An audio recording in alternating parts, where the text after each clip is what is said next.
উদ্ভিদ নিজের খাদ্য নিজেই তৈরি করতে পারে কেন?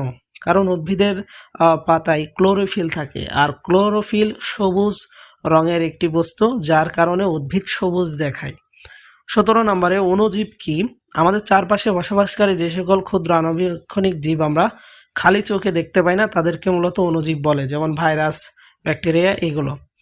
এরপরে দেখো পরাগায়নের থেকে আরেকটি প্রশ্ন, একই ফুলে অথবা একই গাছের ভিন্ন দুটি ফুলের মধ্যে যদি পরাগায়ন ঘটে তাকে কি বলবো? স্বপরাগায়ন। আর যদি দুটি ভিন্ন গাছের মধ্যে হয় তাহলে সেটাকে বলবো পরপরাগায়ন।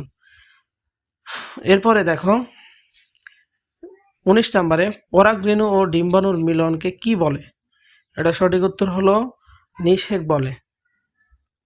এরপরে যদি আমরা খেয়াল করি তাহলে এখানে খ বিভাগের গুরুত্বপূর্ণ সংক্ষিপ্ত প্রশ্নগুলো তোমাদের জন্য রয়েছে। ক নম্বরে বলছে শৈবাল স্বভোজী হলেও এদেরকে উদ্ভিদ বলা হয়